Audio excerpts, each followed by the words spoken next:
ओम शांति।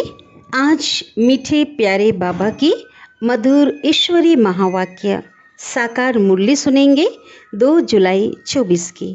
आज की मुरली का सार है, मीठे बाबा कहते हैं, मीठे बच्चे, तुम यहाँ याद में रहकर पाप दग्ध करने के लिए आए हो, इसलिए बुद्धि योग निष्फल ना जाए, इस बात का पूरा ध्यान रखना है ना। क्यों आए हैं बाबा के पास?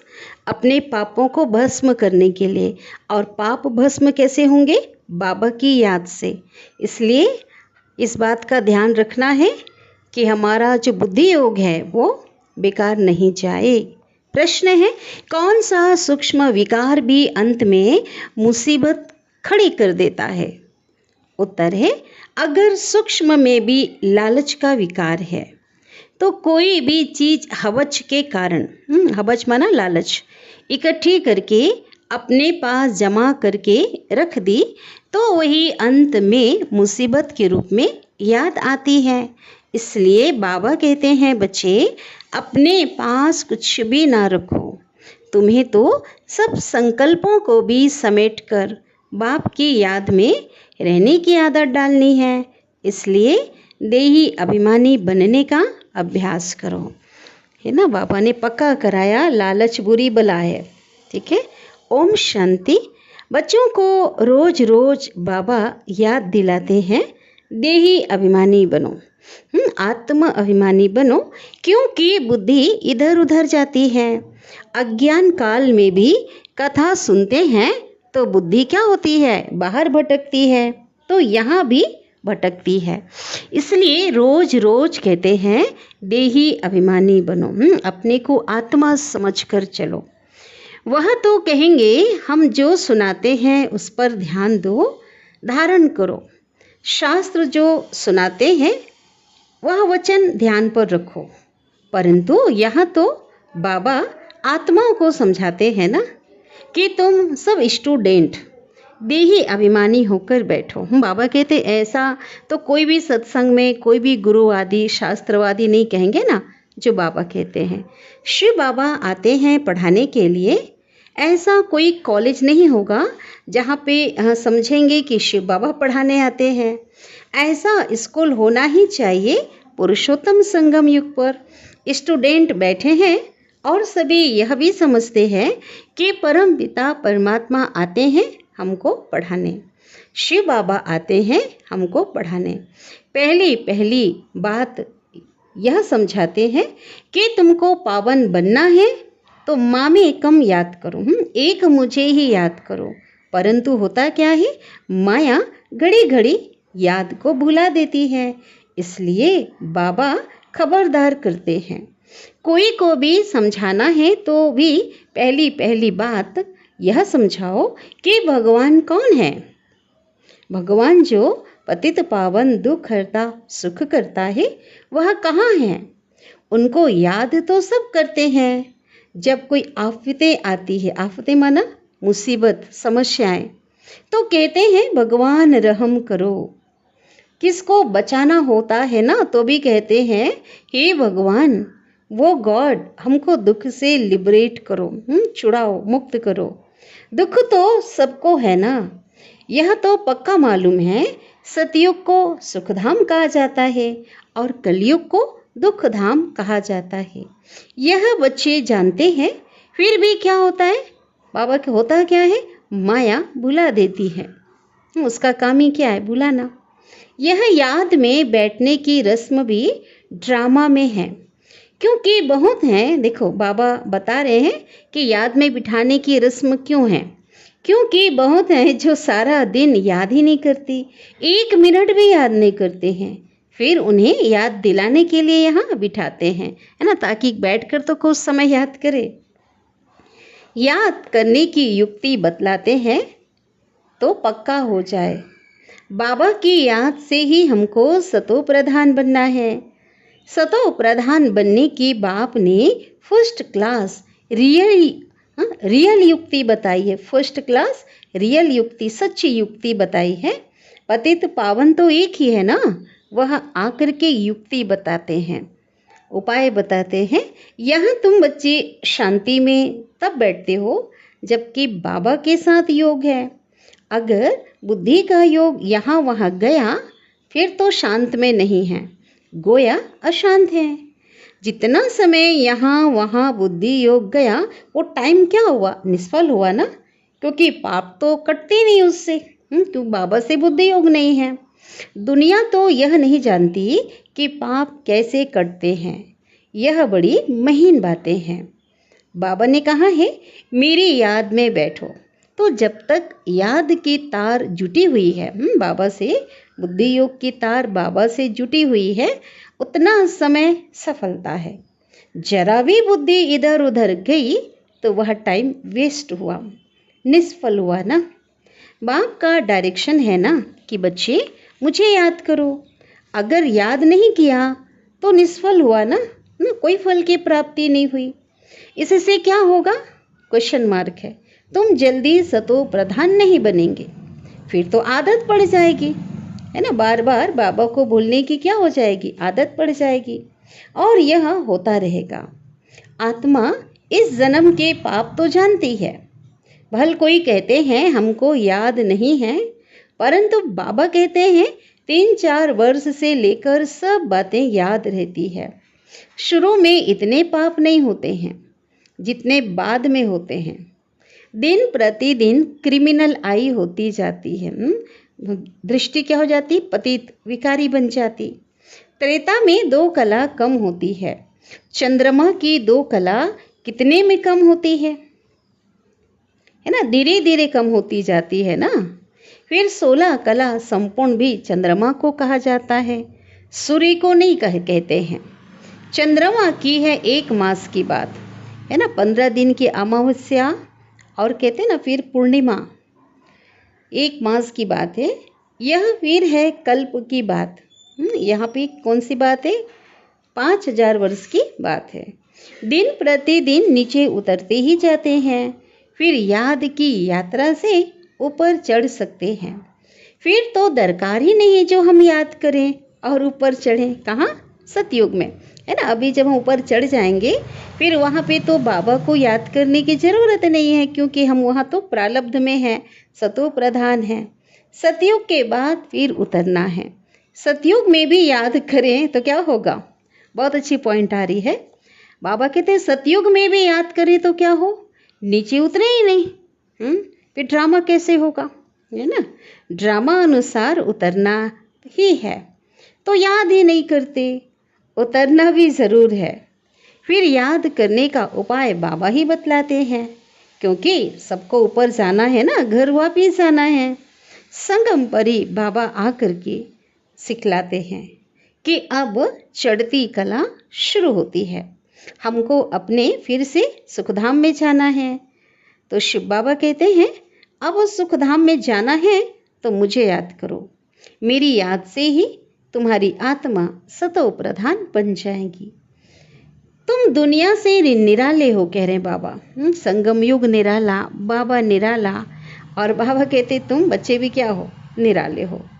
और बैकुंठ क्या है, बैकुंठ भी दुनिया से बिल्कुल न्यारा है। बैकुंठ था, अब नहीं है। कल्प की आयु लंबी कर देने से क्या हुआ है, कल्प की आयु लंबी कर देने के कमी है ना, इसलिए समझते हैं कि अभी टाइम है ना, कि लाखों वर्ष बाकी है तो लोगों को लगता है कि अभी तो बहुत टाइम है। लेकिन बाबा ने तो कल भी कहा ना, हमेशा कहते बहुत गई थोड़ी रही, थोड़ी भी अब जाए। शिव कहे आत्मन कि व्यर्थ समय गंवाए। याद की यात्रा जितनी होनी चाहिए ना उतनी नहीं है ना, टाइम बहुत कम है। उस हिसाब से जो पुरुषार्थ होना चाहिए, जो याद होना चाहिए वो नहीं है। तुम पैगाम पहुंचाते हो ड्रामा के प्लान अनुसार। कोई को पैगाम नहीं देते, संदेश नहीं देते, गोया सर्विस नहीं करते हो।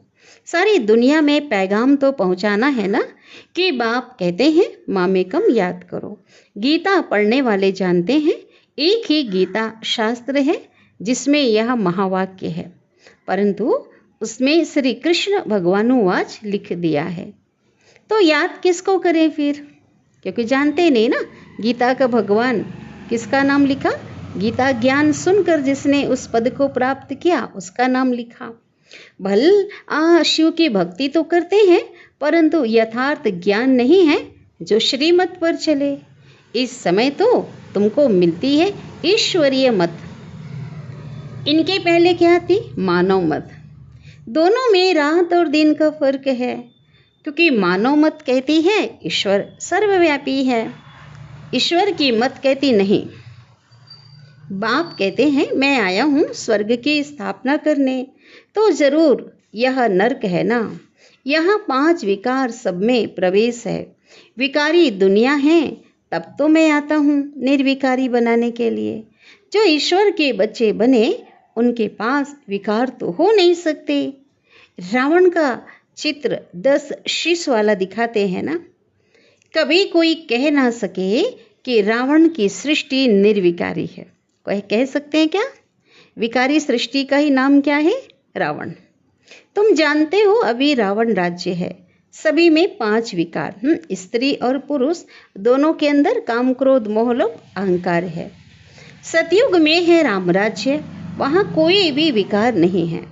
इस समय मनुष्य देखो कितने दुखी हैं, शरीर को कितने दुख लगते हैं। शरीर को दुख लगना माना है ना, बीमार हो रहे हैं, कभी कोई कट गया, फट गया, जल गया, कुछ ना कुछ लगा रहता है ना शरीर को। तो शरीर को कितने दुख लगते हैं तो उस आत्मा अनुभव करती है ना। अगर बीमारी आती है तो तकलीफ किसे होती है? आत्मा को। यह है दुखधाम। सुखधाम में तो शारीरिक दुख भी नहीं होते। यहाँ तो देखो कितनी हॉस्पिटल्स भरी हुई हैं, है ना। हर बड़ी सिटी, छोटे शहरों में, गांव में, हर जगह छोटे छोटे स्थानों पे भी आज हॉस्पिटल बने हुए हैं ना, और हॉस्पिटल पेशेंट से भरे हुए हैं। इनको स्वर्ग कहना तो बड़ी भूल है, और उस हॉस्पिटल में कितना कष्ट भोग रही है आत्माएं। स्वर्ग में तो किसी को कोई कष्ट नहीं होता, कोई बीमार नहीं होते। इसलिए बाबा कहते हैं स्वर्ग कहना बड़ी भूल है। तो समझकर औरों को समझाना है। वह पढ़ाई कोई को समझाने के लिए नहीं है। इम्तिहान पास किया, नौकरी पर चढ़ा। यहाँ तो तुमको सबको पैगाम देना, बाबा का मैसेज देना है। सिर्फ एक बाप ही थोड़ी देंगे। जो बहुत होशियार है उनको टीचर कहा जाता है, कम होशियार है तो उनको स्टूडेंट कहा जाता है। तुम्हें तो सबको पैगाम देना है। पूछना है भगवान को जानते हो? वह तो बाप है ना सबका। तो मूल बात है बाप का परिचय देना, क्योंकि कोई जानते नहीं है। ऊंचे ते ऊंचा बाप है, सारे विश्व को पावन बनाने वाला। सारा विश्व पावन था, जिसमें भारत ही था। और कोई धर्म वाला कह ना सके कि हम नई दुनिया में आए हैं। वह तो समझते हैं, बोल सकते हैं क्या, क्योंकि वो बीच में आते हैं ना। बाबा कहते अन्य जितने भी धर्म हैं, क्राइस्ट है, इस्लाम है ना, बौद्ध धर्म है और सिख जो भी हैं, वो नहीं कह सकते कि हम नई दुनिया में आए हैं। वह तो समझते हैं हमारे से आगे कोई होकर गए हैं। क्राइस्ट भी जरूर कोई में आएगा ना। किस में आता है? जीसस में। उनके आगे भी जरूर थे। क्राइस्ट के आगे बौद्ध था, बुद्ध था। अब बुद्ध के आगे फिर इब्राहिम थे। ऐसे बाबा कहते उनके आगे थी। बाप बैठ समझाते हैं मैं इस ब्रह्मा के तन में प्रवेश करता हूँ। यह भी कोई मानते नहीं कि ब्रह्मा के तन में आते हैं, है ना। भगवान ब्रह्मा के तन में आते हैं। अरे ब्राह्मण तो चाहिए जरूर ना। ब्राह्मण कहाँ से आएंगे? जरूर ब्रह्मा से ही तो आएंगे ना। अच्छा, ब्रह्मा का बाप कभी सुना? शास्त्रों में भी देखो सब मूंझ जाते, उलझ जाते, क्योंकि ब्रह्मा को ही वृद्ध दिखाया है, तो उसके पिता कौन है कोई नहीं बता सकता, है ना। और हम बता सकते हैं ब्रह्मा है ग्रेट ग्रेट ग्रैंडफादर। उनका साकार फादर कोई नहीं है। ब्रह्मा का साकार बाप कौन है? भाई लेखराज के साकारी पिता थे, है ना। लेकिन हाँ, ब्रह्मा जब बने उनके साकारी पिता नहीं है। हाँ भाई, उनके निराकारी पिता शिव बाबा हैं, लेकिन साकारी पिता है क्या? नहीं। कोई बतला सकते हैं? नहीं। ब्रह्मा तो गाया हुआ है ना, प्रजापिता भी है। जैसे निराकार शिव बाबा कहते हैं उनका बाप बताओ। फिर साकार प्रजापिता, ब्रह्मा का बाप बताओ, शिव बाबा का बाप बताओ, और प्रजापिता ब्रह्मा का। शिव बाबा तो एडाप्ट किया हुआ नहीं है ना भाई। शिव बाबा को किसने अडाप्ट किया? कोई है अडाप्ट करने वाला? नहीं। हाँ, इनको अडाप्ट किया है बाबा ने। कहेंगे ब्रह्मा को शिव बाबा ने अडाप्ट किया, विष्णु को शिव बाबा ने अडाप्ट किया, ऐसा नहीं कहेंगे। क्यों? क्योंकि यह तुम जानते हो, ब्रह्मा सो विष्णु बनते हैं। ब्रह्मा को अडाप्ट किया और पुरुषार्थ करके ही ब्रह्मा क्या बनते? विष्णु बनते। अडाप्ट तो नहीं हुआ ना। शंकर के लिए भी बताया है, उनका कोई पार्ट है नहीं। ब्रह्मा सो विष्णु और विष्णु सो ब्रह्मा, ये 84 का चक्र है ना। संगम में ब्रह्मा ही पुरुषार्थ करके नारायण बनते हैं, है ना। ब्रह्मा मना कंबाइंड है ना, सरस्वती और ब्रह्मा, और विष्णु भी कंबाइंड है लक्ष्मी नारायण का। और वही लक्ष्मी नारायण क्या करते हैं? फिर नीचे उतरते हैं। शंकर फिर कहाँ से आया? उनकी रचना कहाँ है? बाप की तो रचना है ना, वह सब आत्माओं का पिता है। और ब्रह्मा की रचना क्या है? ये साकारी सभी मनुष्य। शंकर की रचना कहाँ है? क्वेश्चन है। शंकर से तो कोई मनुष्य दुनिया नहीं रची जाती। तो बाबा आकर के यह सब बातें समझाते हैं। फिर भी क्या होता है, बच्चे घड़ी घड़ी भूल जाते हैं, क्योंकि हर एक की बुद्धि नंबरवार है ना। जितनी बुद्धि उतनी टीचर की पढ़ाई को धारण कर सकते हैं। बाबा कहते हैं ना, मैं तो परफेक्ट पढ़ाता हूँ, है ना, लेकिन पढ़ने वाले कैसे होते हैं? नंबरवार। सबकी बुद्धि एक जैसी नहीं होती। यह तो बेहद की पढ़ाई है। पढ़ाई के अनुसार ही नंबरवार पद पाते हैं। बल पढ़ाई एक ही है, मनुष्य से देवता बनने की, परंतु डिनास्टी बनती है ना, पूरी राजधानी बनती है ना। तो यह भी बुद्धि में आना चाहिए कि हम कौन सा पद पाएंगे, हमारा पुरुषार्थ कैसा है, कितना है। सतयुगी दुनिया में हम आज के अभी के पुरुषार्थ के अनुसार कौन से पद पाएंगे, ये आना चाहिए, कह रहे हैं बाबा, बुद्धि में। राजा बनना तो मेहनत का काम है। राजाओं के पास दास दासियां भी चाहिए। अब दास दासियां कौन बनते हैं, ये तुम समझ सकते हो। कौन बनते हैं?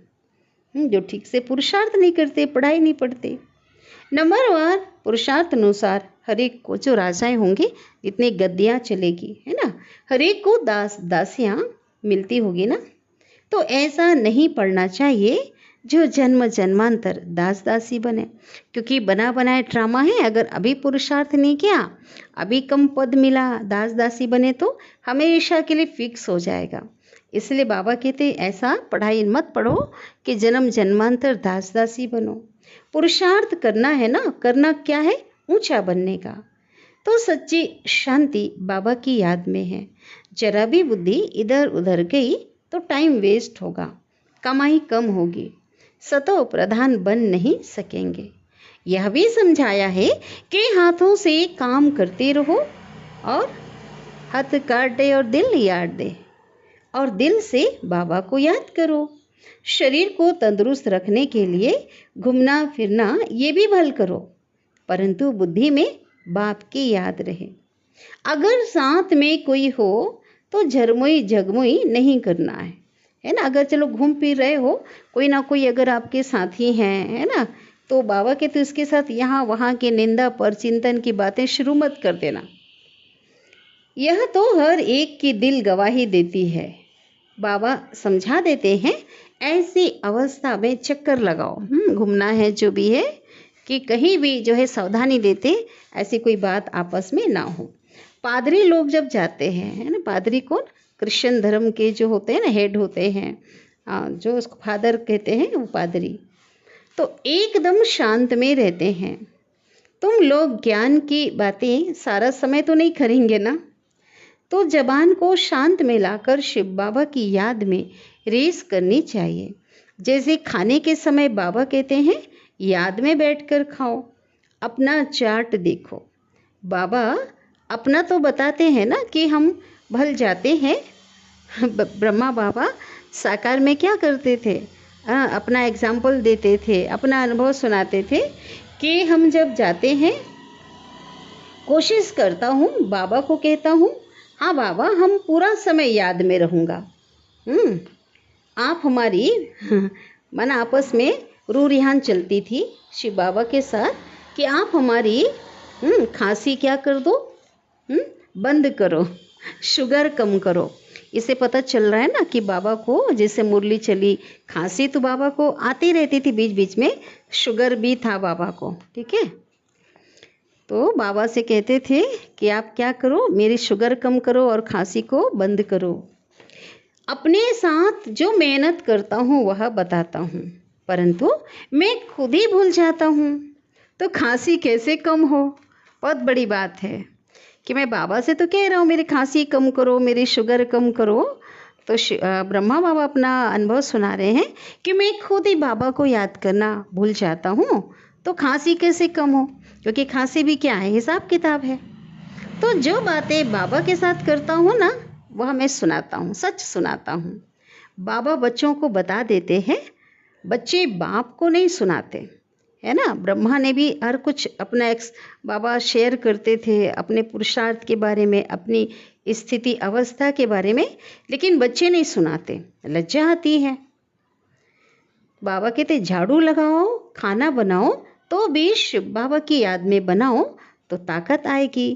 तो ये भी युक्ति चाहिए, इसमें तुम्हारा ही कल्याण है। फिर तुम याद में बैठेंगे ना, बाबा कहते फिर क्या होगा, आपके अंदर ताकत होगी और ऐसे बाबा की याद में बैठेंगे तो औरों को भी कशिश होगी, है ना, बाबा की ओर कशिश होगी। एक दो को कशिश होती है ना, जितना तुम याद में रहेंगे उतना सन्नाटा अच्छा हो जाएगा। एक दो का प्रभाव ड्रामा अनुसार पड़ता है ना। याद की यात्रा तो बहुत कल्याणकारी है, इसमें झूठ बोलने की दरकार नहीं है, ठीक है, कि हम बाबा को बहुत याद करते हैं, ऐसा नहीं। सच्चे बाप के बच्चे हैं तो सच्चा होकर चलना है। बच्चों को तो सब कुछ मिलता है, विश्व की बादशाही मिलती है, तो फिर लोभ करके 10-20 साड़ियाँ आदि क्यों इकट्ठी करते हो। अगर बहुत चीज़ें इकट्ठी करते रहेंगे तो मरने के समय वह याद आएगी। इसलिए मिसाल देते हैं, एग्जाम्पल देते हैं कि स्त्री ने उनको कहा लाठी भी छोड़ दो, नहीं तो यह भी याद आएगी। तो कहने का भाव कुछ भी याद नहीं रहना चाहिए, नहीं तो अपने लिए ही मुसीबत लाते हैं। झूठ बोलने से 100 गुना पाप चढ़ जाता है। शिव बाबा का भंडारा तो सदैव भरा रहता है, तो जास्ती रखने की क्या दरकार है। जिसकी चोरी हो जाती है यज्ञ में तो क्या होता, उनको सब कुछ दिया जाता। तुम बच्चों को बाप से राजाई मिलती है तो क्या कपड़े आदि नहीं मिलेंगे। सिर्फ फालतू खर्चा नहीं करना चाहिए, क्योंकि अबलाएं ही मदद करती हैं स्वर्ग की स्थापना में। उनके पैसे ऐसे बर्बाद भी नहीं करना चाहिए, है ना। सभी लोग यज्ञ में सफल करते तो बाबा कहते फालतू खर्च नहीं करना है। वह तुम्हारी परवरिश करती हैं तो तुम्हारा काम है उन्हों की भी परवरिश करना, उनकी पालना करना, नहीं तो 100 गुना पाप सिर पर चढ़ता है। अच्छा, बाबा की ओर से याद प्यार ले लेते हैं। मीठे मीठे सिकिल दे बच्चों प्रति माता पिता बाप दादा का याद प्यार और गुड मॉर्निंग। रूहानी बाप की रूहानी बच्चों को नमस्ते, और हम रूहानी बच्चों की रूहानी माता पिता बाप दादा को याद प्यार, गुड मॉर्निंग और नमस्ते। शुक्रिया बाबा, शुक्रिया, आपका दिल से पद्मा पदम गुना शुक्रिया। धारणा के लिए मुख्य सार, पहली पॉइंट है, बाप की याद में बैठते समय जरा भी बुद्धि इधर उधर नहीं भटकनी चाहिए। सदा कमाई जमा होती रहे। बाबा की याद ऐसी हो जो सन्नाटा हो जाए। दूसरी पॉइंट है, शरीर को तंदुरुस्त रखने के लिए घूमने फिरने जाते हो तो आपस में कभी भी झरमुई झगमुई अर्थात पर चिंतन नहीं करना है। जबान को शांत में रख बाप को याद करने की रेस करनी है। भोजन भी बाबा की याद में खाना है। अब है वरदान। धारणा का सार था, और अभी है वरदान। सतगुरु बाबा हम बच्चों को वरदान दे रहे हैं। निश्चय बुद्धि बन, कमजोर संकल्पों की जाल को समाप्त करने वाले। ठीक है, निश्चय बुद्धि बन, कमजोर संकल्पों की जाल को समाप्त करने वाले, सफलता संपन्न भव। विस्तार है।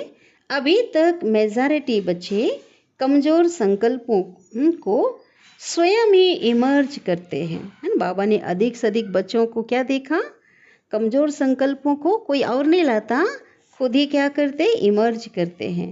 कैसे? सोचते हैं पता नहीं होगा या नहीं होगा, क्या होगा।